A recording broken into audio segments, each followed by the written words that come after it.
Saudara-saudara yang dikasihi Tuhan, Allah memanggil kita untuk beribadah pada hari ini, Minggu 19 Juli tahun 2020. Kita bersama-sama masih beribadah secara mandiri di rumah masing-masing dalam suasana pandemi yang masih berlangsung sampai dengan hari ini.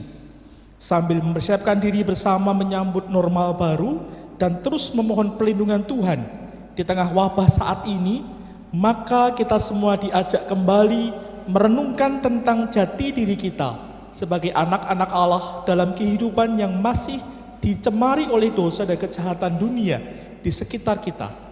Kiranya keberadaan kita masing-masing dapat memberi buah kehidupan dan kesaksian yang baik dan benar dalam persekutuan di mana kita berada. Mari kita bersama-sama memuji nama Tuhan. Kidung Jemaat nomor 2, Suci, Suci, Suci.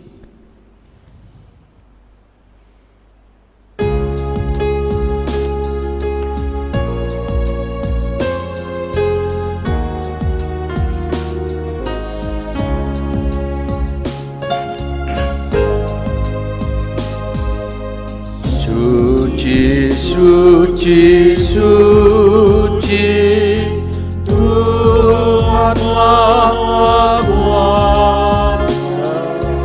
Engkau kami puji di pagi yang teduh.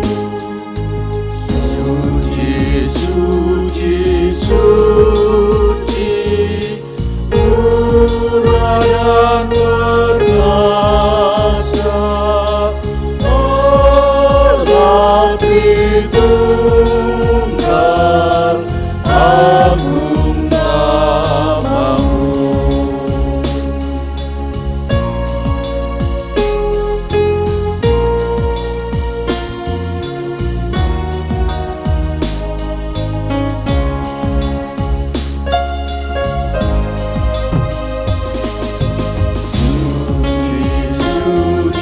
Suci, Kau kudus tersyukur di depan tahta-Mu, menerima godanya.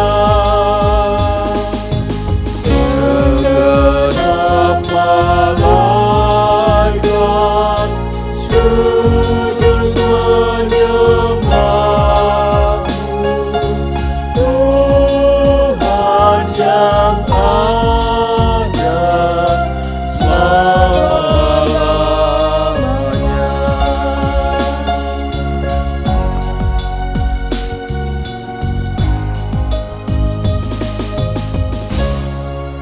Saudara sidang jemaat di rumah masing-masing, marilah kita mengawali kebaktian di hari ini, di mana kebaktian hari ini berlangsung di dalam nama Allah Bapa, Putra, dan Roh Kudus.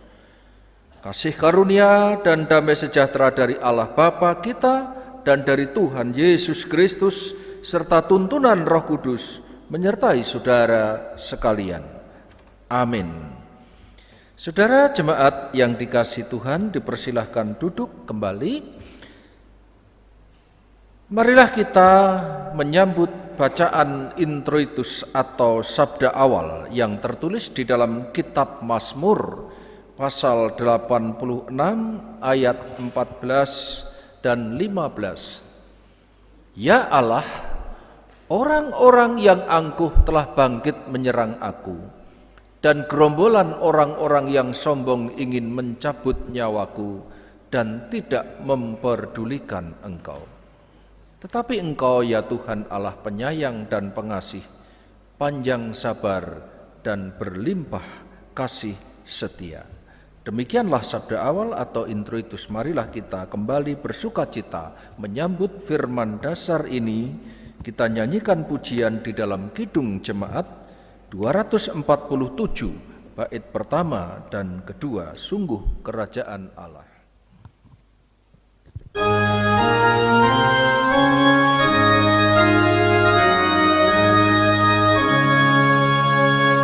Sungguh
Marilah kita kembali datang kepada Tuhan dengan kerendahan hati kita.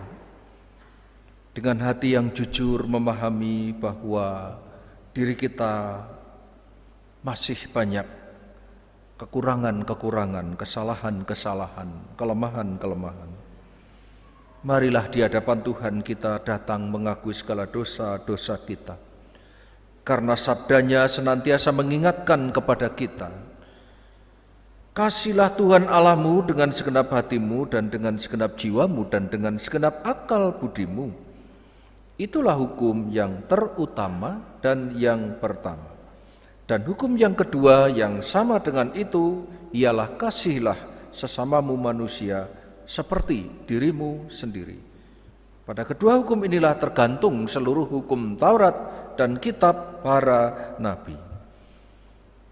Kita yang senantiasa diperingatkan oleh sabda kasih-Nya, marilah kita memahami bahwa diri kita masih jauh dari apa yang Tuhan kehendaki untuk mewujudkan perintah-perintah kasih-Nya baik kepada Tuhan maupun kepada sesama kita.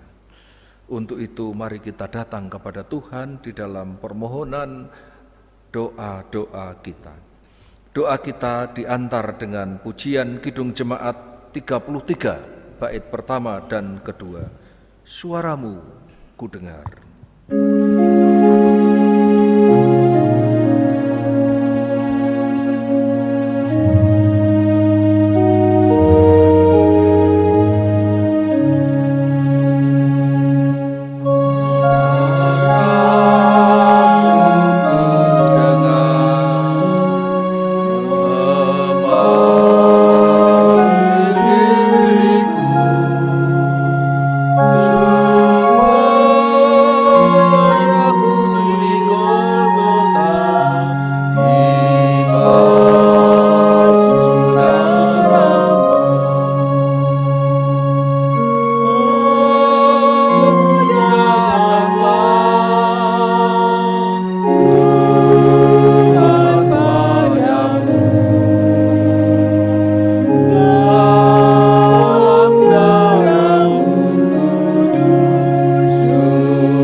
Mari kita datang kepada Tuhan.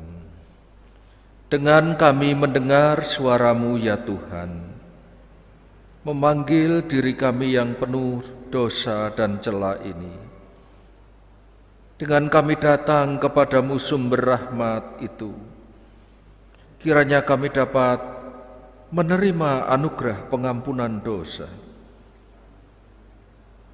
Meskipun kami meyakini bahwa kehidupan kami telah ditebus oleh kuasa darah-Mu yang kudus, namun hidup di dalam dunia ini seringkali membawa kami ke dalam pencobaan-pencobaan untuk kami mengalihkan pandangan kami, tujuan-tujuan kami dari kasih-Mu.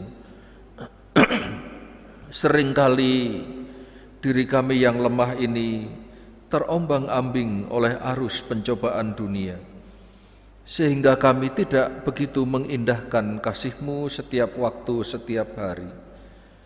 Seringkali diri kami pun juga tidak mengindahkan tuntunan-tuntunan belas kasih-Mu yang harus dipraktekkan di dalam kehidupan keseharian kami, sehingga relasi yang kami bangun dengan sesama kami tidak mendatangkan kebaikan. Kami seringkali menciderai hati sesama kami, melukai hati sesama kami, membuat suasana tidak nyaman di dalam kehidupan kami.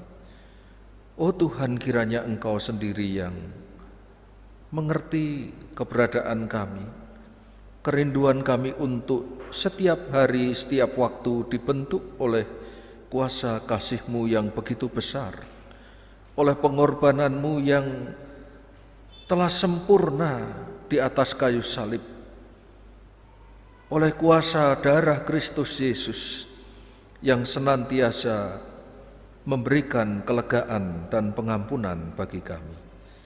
Ampunilah segala dosa, kesalahan, pelanggaran kami, ya Bapa, supaya kami menerima anugerah yang daripada-Mu dan hidup kami berjalan di dalam petunjuk-petunjuk-Mu. Kami berdoa menyerahkan sepenuhnya diri kami di dalam ibadah kami di pagi hari ini di rumah masing-masing, di dalam nama Tuhan kami, Yesus Kristus. Amin. Saudara-saudara jemaat yang dikasihi dalam Tuhan Yesus, apa yang saudara ungkapkan kita naikkan di dalam doa. Kristus Yesus pengampun, belas kasih-Nya dinyatakan atas kita.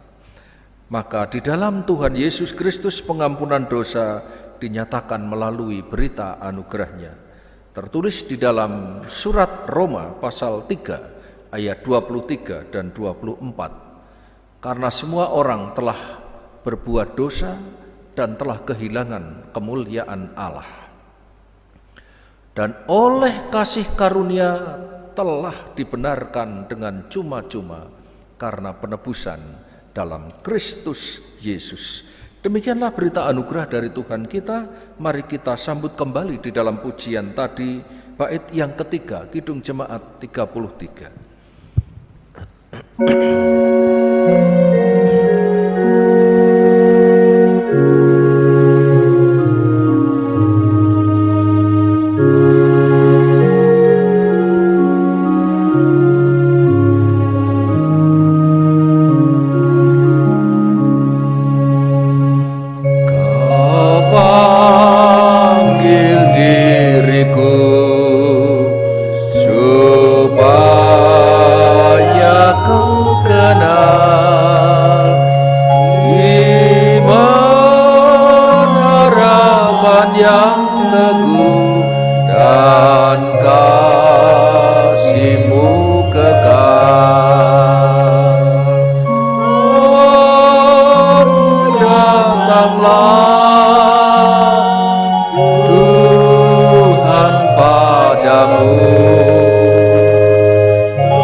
Saudara, setelah kita menerima anugerah dari Tuhan Yesus Kristus, maka firman Tuhan juga membawa kita untuk hidup di dalam petunjuk-petunjuk-Nya.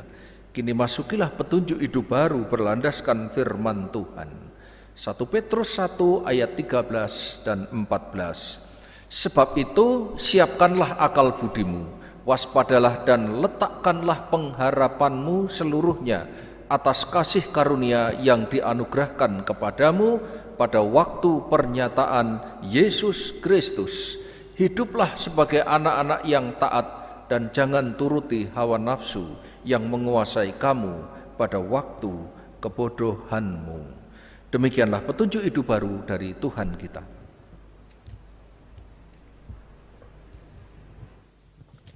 Jemaat yang dikasihi Tuhan, sebagai kehidupan bersama religius yang dipanggil untuk bersaksi tentang penyelamatan Allah, marilah kita meneguhkan dan menegaskan iman gereja sejalan dengan seluruh gereja Tuhan Yesus di sepanjang segala zaman dengan mengucapkan pengakuan iman percaya kita. Aku percaya kepada Allah Bapa yang Maha Kuasa, Khalik langit dan bumi, dan kepada Yesus Kristus anaknya yang tunggal Tuhan kita, yang dikandung daripada Roh Kudus, lahir dari anak darah Maria, yang menderita di bawah pemerintahan Pontius Pilatus, disalibkan, mati dan dikuburkan, turun ke dalam kerajaan maut. Pada hari yang ketiga, bangkit pula dari antara orang mati, naik ke surga, duduk di sebelah kanan Allah Bapa yang Maha Kuasa. Dan dari sana ia akan datang untuk menghakimi orang yang hidup dan yang mati. Aku percaya kepada Roh Kudus, gereja yang kudus dan am, persekutuan orang kudus, pengampunan dosa, kebangkitan daging, dan hidup yang kekal. Bersama-sama kita sambut pengakuan iman percaya kita dengan memuji Tuhan. Kidung Jemaat 339, Maju Laskar Kristus.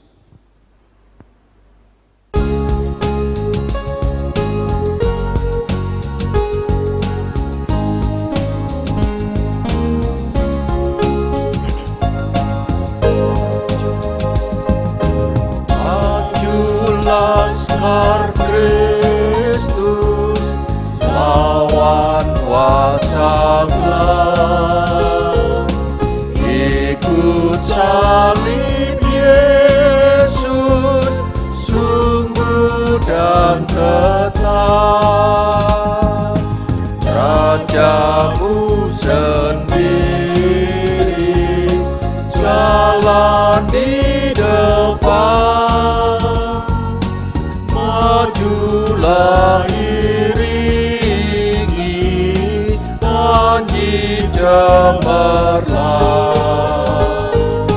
Maju Laskar Kristus, lawan kuasa gelap, ikut salib Yesus, sungguh dan tetap.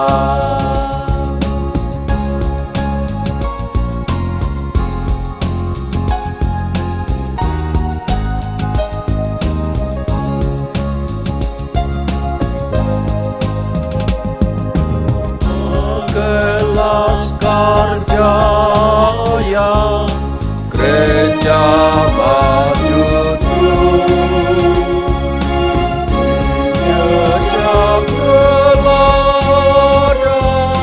saksi yang kudus, kita satu tubuh yang kudus dan pengharapan, satu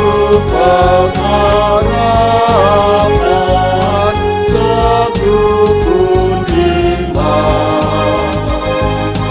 Maju Laskar Kristus, lawan kuasa gelap, ikut salib Yesus, sungguh dan tetap.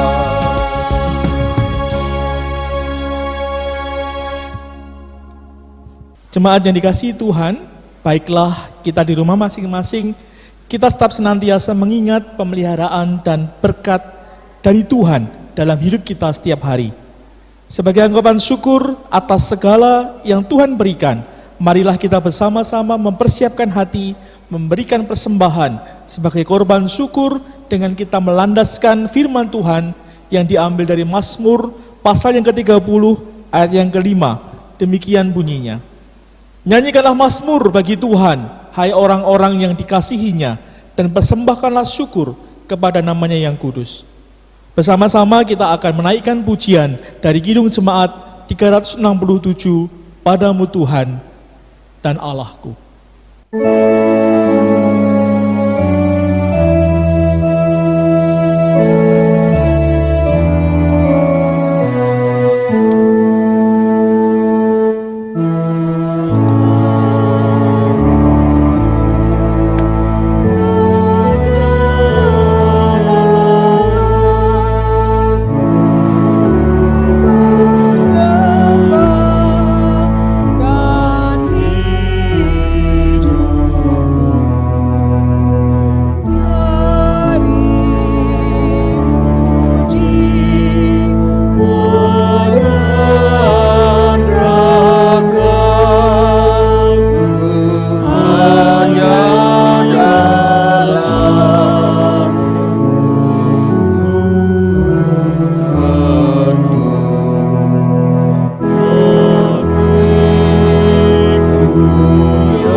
Saudara, mari kita bersama-sama serahkan persembahan kita, sekaligus kita menyambut sabda Tuhan. Mari kita berdoa. Kami bersyukur kepadamu ya Tuhan, jikalau hari ini kami berkesempatan untuk memberikan korban syukur di dalam ibadah ini. Kami serahkan seluruh persembahan dari jemaat-jemaat untuk kemuliaan bagi nama Tuhan, supaya pekerjaan Tuhan dalam segala hal, segala apapun juga tetap berlangsung di dalam kasih dan kuasa Tuhan. Terima kasih ya Tuhan, hari ini kami mempersiapkan diri menyambut sabda Tuhan. Kiranya Engkau yang mau bersabda, Engkau yang membukakan hati kami di rumah masing-masing, terlebih memakai hamba-Mu untuk menyampaikan sabda kebenaran-Mu ya Bapa. Kuasailah ruangan hati kami, kuasailah mulut, bibir dan lidah hamba-Mu untuk menyampaikan pesan daripada-Mu. Dari awal sampai akhir kami serahkan di dalam tangan kuasa Tuhan yang penuh kasih, di dalam nama Tuhan Yesus Kristus. Amin. Saudara jemaat yang dikasihi Tuhan, bacaan kita diambil dari Injil Matius pasal yang ke-13 ayat 24 sampai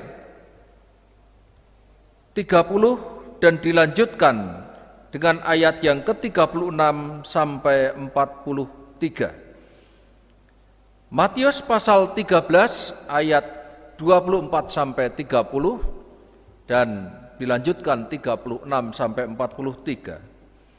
Tapi kita akan membaca di bagian pertama saja, karena bagian akhir ayat 36 sampai 43 merupakan penjelasan dari perumpamaan yang menjadi dasar ibadah khotbah kita pada pagi hari ini.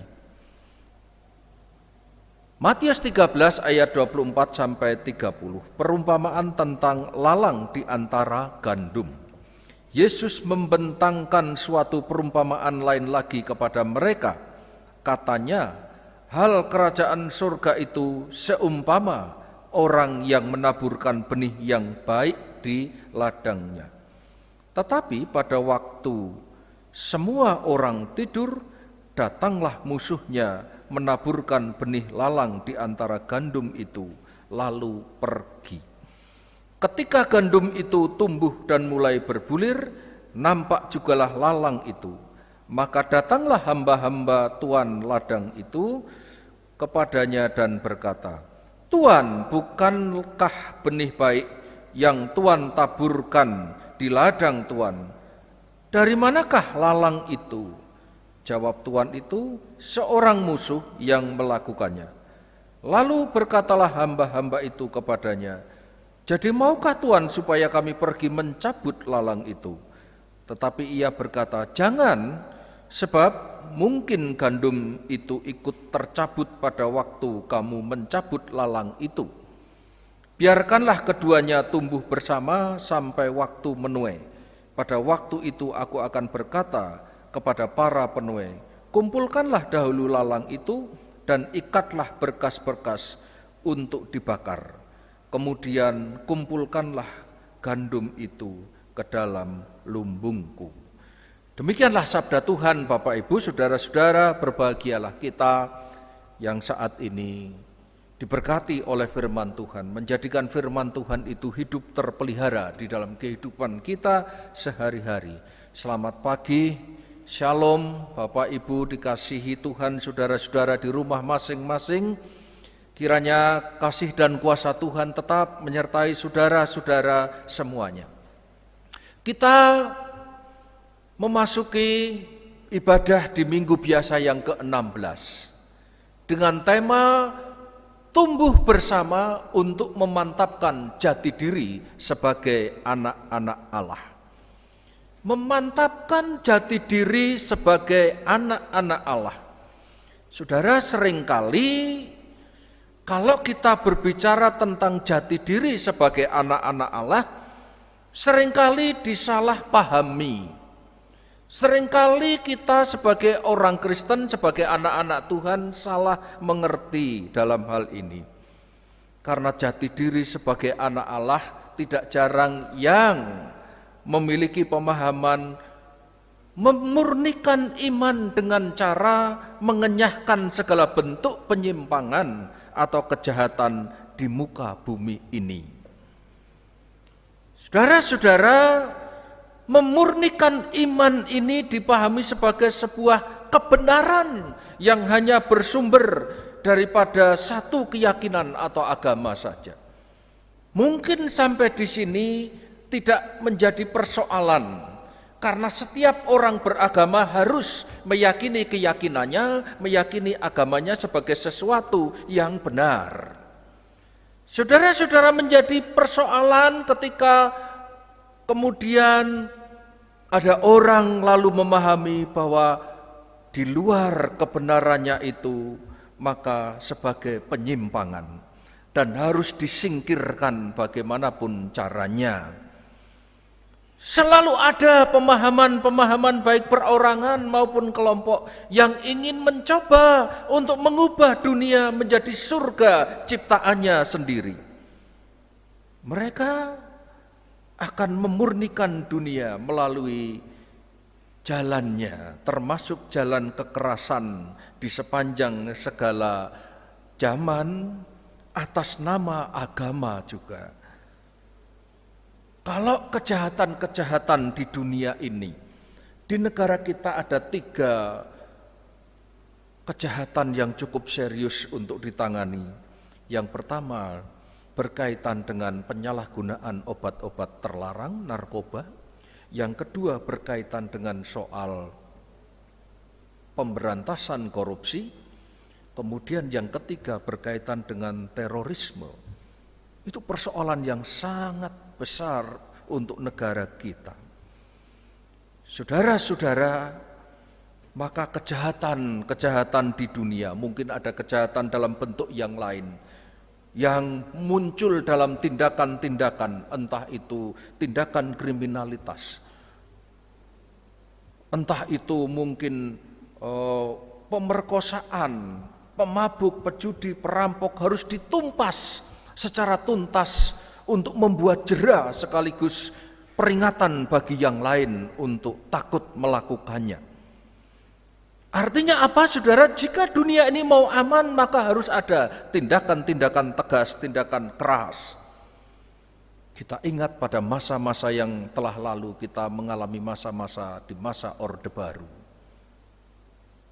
Ada saat-saat yang menakutkan di dalam kehidupan masyarakat, ketika ketegasan itu menjadi ketakutan bagi sementara banyak orang. Di hari-hari ini, di luar negeri kita mendengar Presiden Filipina, Presiden Guterres, bagaimana ingin menumpas kejahatan dengan caranya sendiri. Ketika pesannya di hari Natal, dia berpesan kepada pecandu narkoba, kepada para penjahat, dia mengatakan, sebagai manusia saya masih mengirimkan pesan Natal kepada kalian semua. Tapi ingatlah, ketika engkau masih melakukan kejahatanmu, barangkali ini menjadi hari Natalmu yang terakhir. Saudara-saudara, itu yang dilakukan. Bagaimana dengan kehidupan kita di dalam kehidupan bergereja, di dalam kehidupan anak-anak Tuhan? Apakah bebas dari yang namanya kejahatan, dari yang namanya kemunafikan, dari yang namanya penyelewengan, dari namanya orang-orang yang berdosa, orang yang bersalah?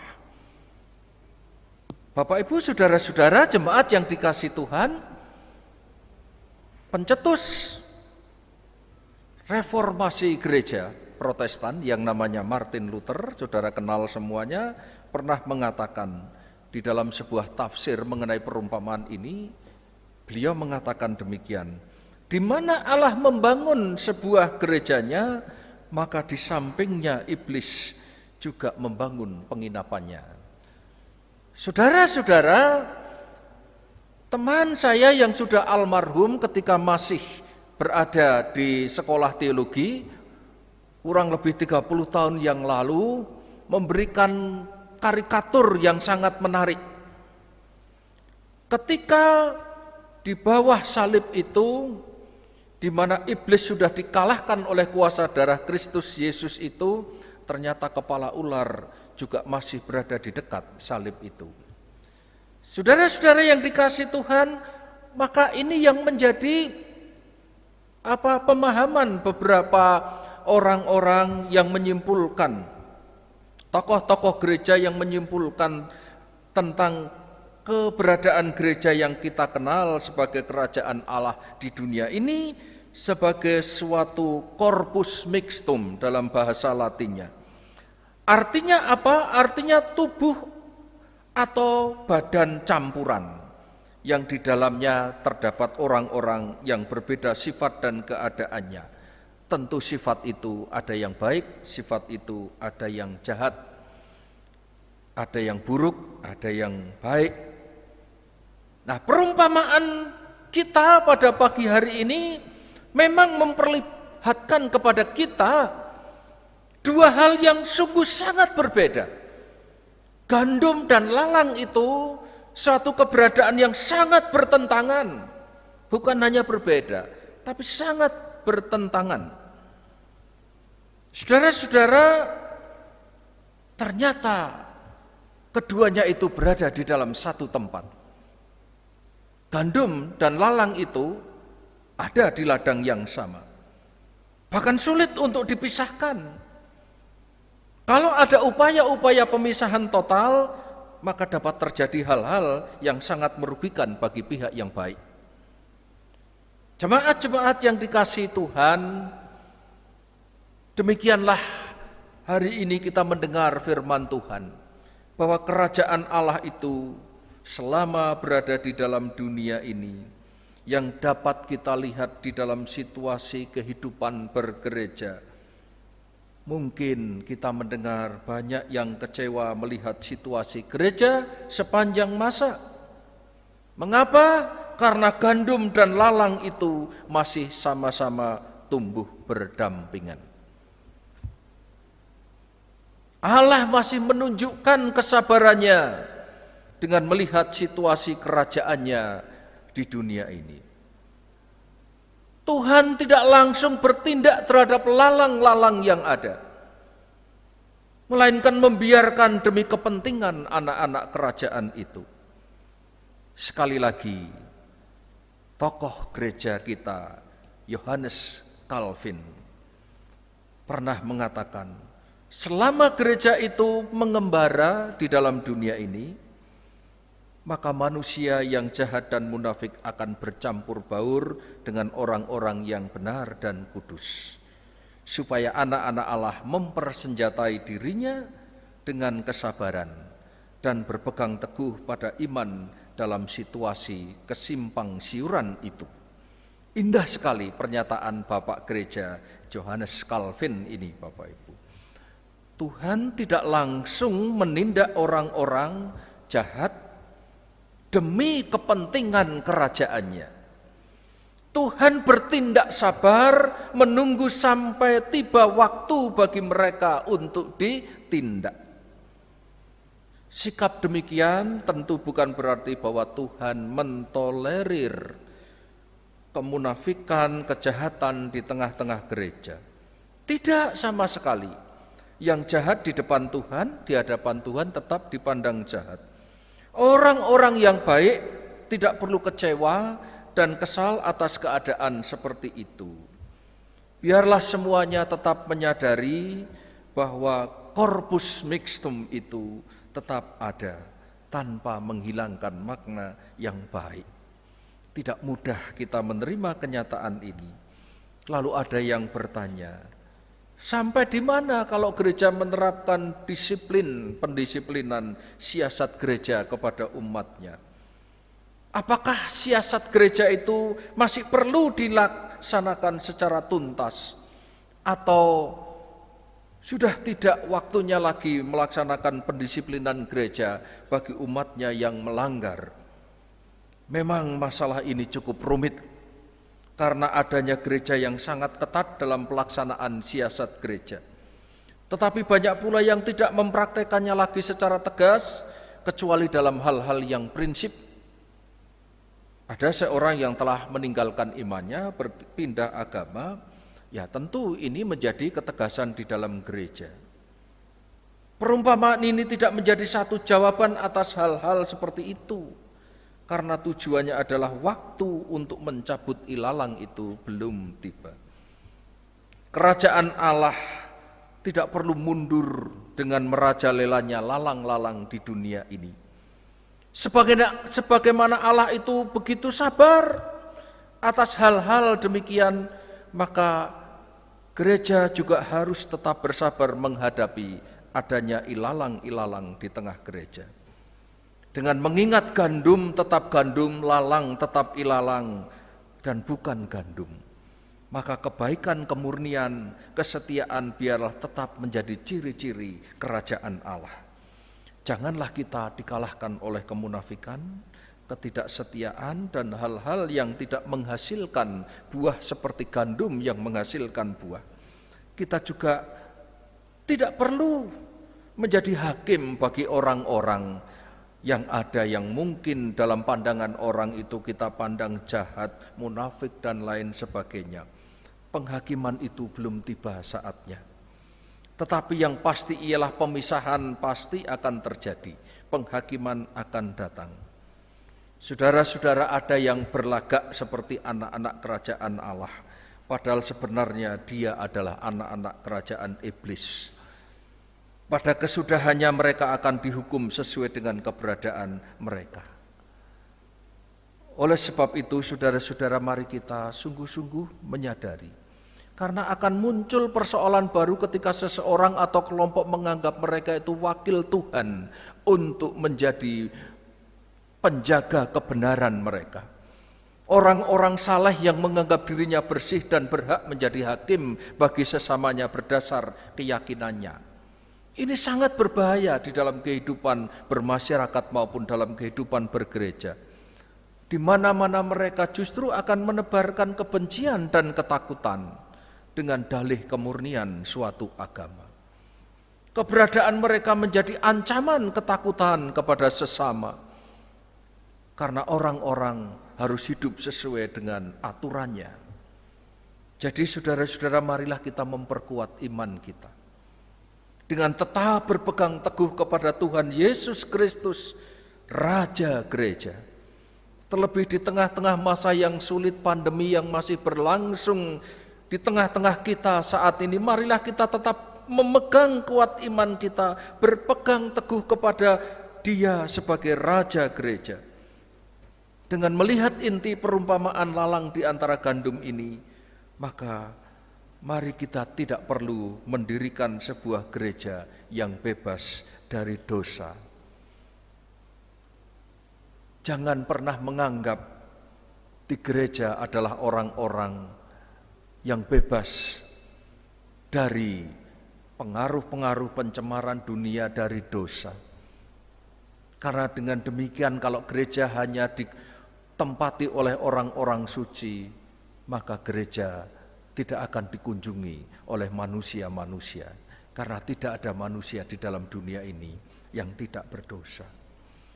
Jadi saudara-saudara, gereja tidak perlu mendirikan komunitas seperti yang dilakukan oleh kelompok-kelompok Farisi pada masa Tuhan Yesus, ataupun mungkin sekte dari Qumran, kelompok Selot yang ingin memurnikan keyakinannya dengan jalan kekerasan, seperti yang sampai sekarang ini juga seringkali kita dengar, kita lihat di hadapan kita.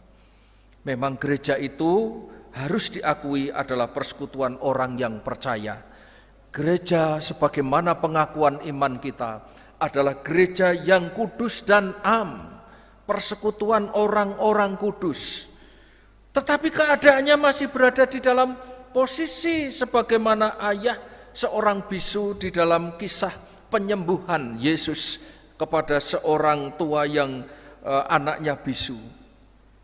Dia mengatakan kepada Tuhan Yesus untuk meminta pertolongannya, aku percaya, tapi tolonglah aku yang tidak percaya ini. Dalam Injil Markus pasal 9 ayat 24. Saudara-saudara, apakah orang tadi itu orang percaya atau tidak? Sulit sekali untuk membedakannya. Jadi sekali lagi Martin Luther mengatakan bahwa sebetulnya orang-orang Kristen itu berada di dalam posisi orang benar dan orang berdosa pada waktu yang sama. Simul justus et peccator. Saudara-saudara yang dikasihi Tuhan, dan itulah yang menjadi renungan kita bersama-sama pada saat ini. Di tengah-tengah situasi yang tidak mudah, firman Tuhan tetap mengajar kepada kita tumbuh bersama untuk memantapkan jati diri sebagai anak-anak Allah. Jati diri kita sebagai anak-anak Allah itu adalah bagaimana kita meneladani apa yang diwariskan oleh teladan kita yang sejati, yaitu Yesus Kristus. Ketika sifat-sifat beraneka ragam bercampur, ada yang baik, ada yang buruk, ada yang jahat, ada yang berdosa, ada yang bercela, ada yang mulia, seakan-akan sulit untuk dibedakan, maka belas kasih Tuhan itu semakin nyata di dalam kehidupan kita. Sebagaimana Tuhan itu mengajarkan kepada saudara dan saya perumpamaan ini untuk menumbuhkan iman kita. Seperti Bapak Gereja kita Johannes Calvin, mari kita bertumbuh bersama. Supaya apa? Supaya nyata pada saatnya nanti, dengan kesabaran kita, dengan kita berpegang teguh kepada iman di dalam situasi yang tidak mudah sekarang ini, semakin nyata. Pada akhirnya nanti biarlah Tuhan yang memisahkan lalang dari gandum, karena gandum itu tetap gandum. Dan kita tidak perlu khawatir akan pemisahan itu, karena Tuhan mengenal saudara dan saya sebagai anak-anaknya, anak-anak kerajaan Allah. Asal kita bersama-sama menyatukan hati, bertumbuh bersama untuk sungguh-sungguh memantapkan jati diri sebagai anak-anaknya. Amin. Tuhan Yesus memberkati saudara dan saya hari ini. Kiranya firman Tuhan itu menuntun kehidupan kita, semakin memantapkan iman kita sebagai anak-anaknya. Mari kita memasuki saat teduh yang berlangsung saat ini, dan kita akan menaikkan doa-doa syafaat.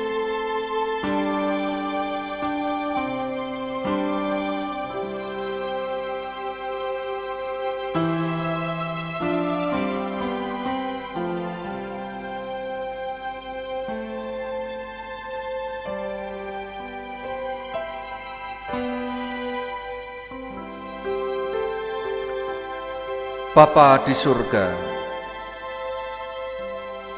pengajaran-Mu di pagi hari ini mengingatkan kami akan kesabaran kami sebagai anak-anak Tuhan. Seringkali kami dibingungkan dengan suasana, situasi yang simpang siur di sekitar kami. Kebaikan, kejahatan bertemu di satu tempat yang sama yang namanya ladang dunia ini. Kami pun menyadari bahwa kehidupan kami sebagai gereja, tubuh Kristus ini adalah persekutuan orang-orang yang kudus, yang disatukan oleh kuasa darah Kristus. Tapi dosa-dosa dunia juga seringkali masih mencemari kehidupan gereja. Kami memohon hikmat-Mu ya Tuhan, untuk terus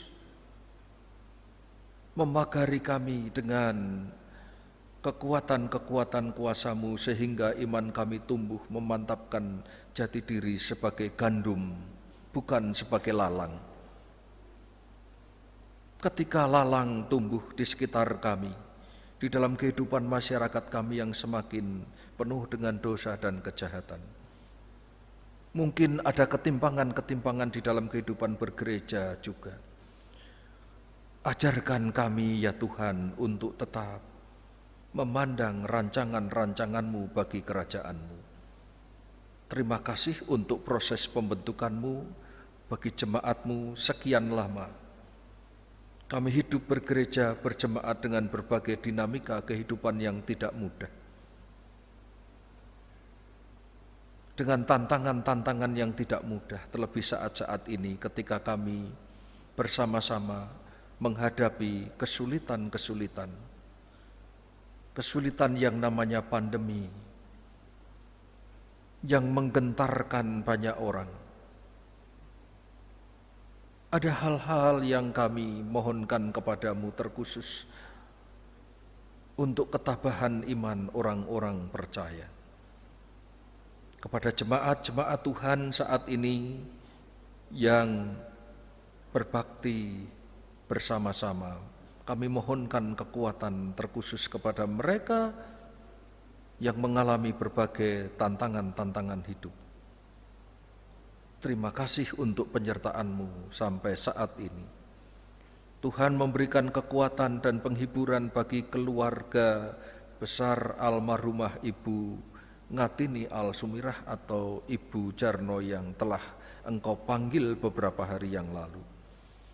Baik keluarga Pak Wawan, keluarga Ibu Wiwi, kiranya Tuhan sendiri memberikan kekuatan kepada mereka. Kami berdoa untuk saudara-saudara kami yang masih mengalami sakit, bahkan proses pemulihan dari sakitnya. Mereka yang tidak bisa kemana-mana lagi karena sakitnya. Tuhanlah sumber penghiburan, Tuhanlah sumber pertolongan. Bapa, kami bersama-sama, sudah hampir 3 bulan lebih kami menjalani ibadah secara mandiri di rumah masing-masing. Karena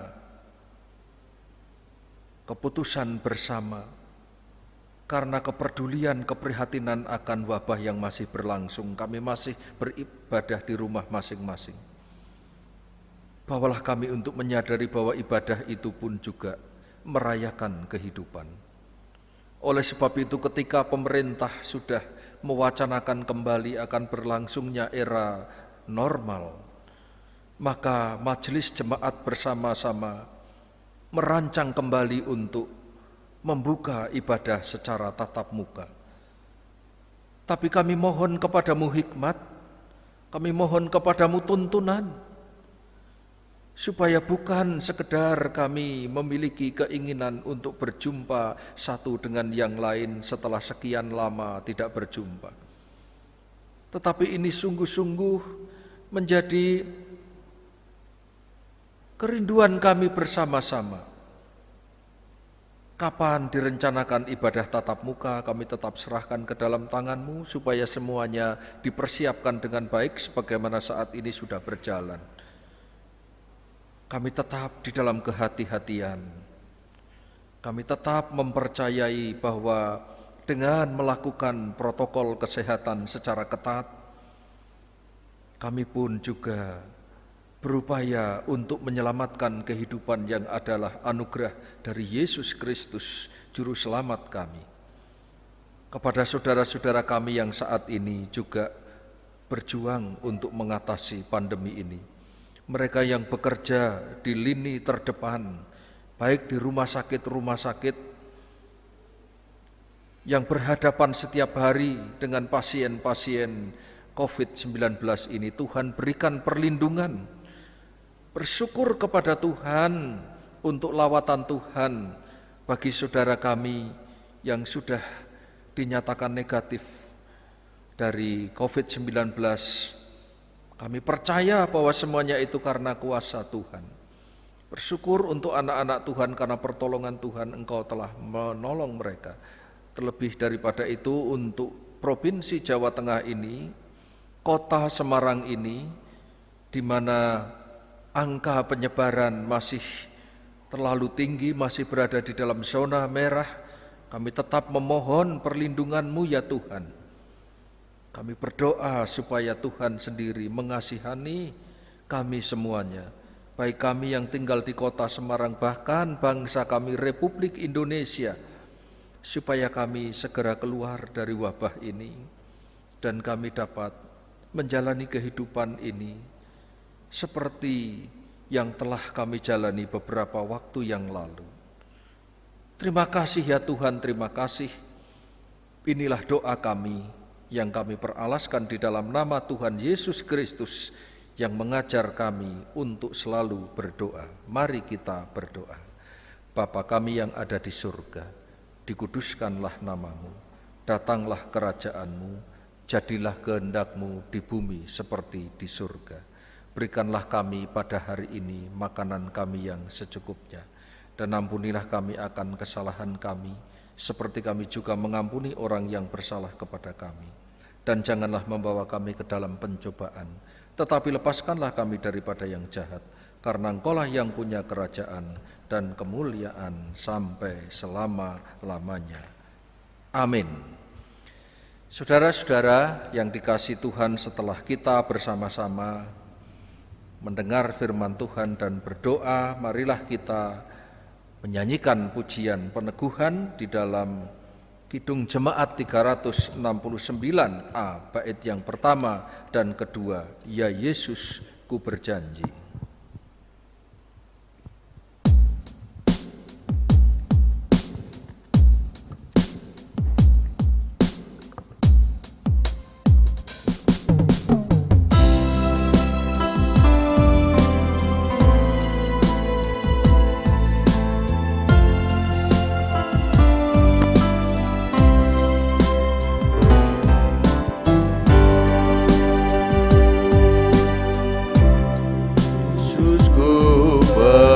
Janji setia padamu, ku minta kau selalu dekat ya Tuhanku, di kancah pergumulan.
Saudara-saudara jemaat yang dikasihi Tuhan, dengan demikian berakhirlah karya keselamatan Allah di dalam Tuhan Yesus Kristus melalui ibadah di pagi hari ini. Tetapi tetaplah lanjutkan ibadah dalam hidup keseharian dan tetaplah memantapkan jati diri sebagai anak Allah. Saya mengundang saudara untuk berdiri bersama-sama. Marilah kita menerima berkat Tuhan, arahkan hati kepada Tuhan dan terimalah berkat daripadanya. Tuhan memberkati saudara dan melindungi saudara. Tuhan menyinari saudara dengan wajah-Nya dan memberi kasih karunia. Tuhan menghadapkan wajah-Nya kepada saudara dan memberi damai sejahtera. Amin. Mari kita akhiri dengan menyanyikan pujian Kidung Jemaat 424 bait pertama dan ketiga, Yesus menginginkan daku.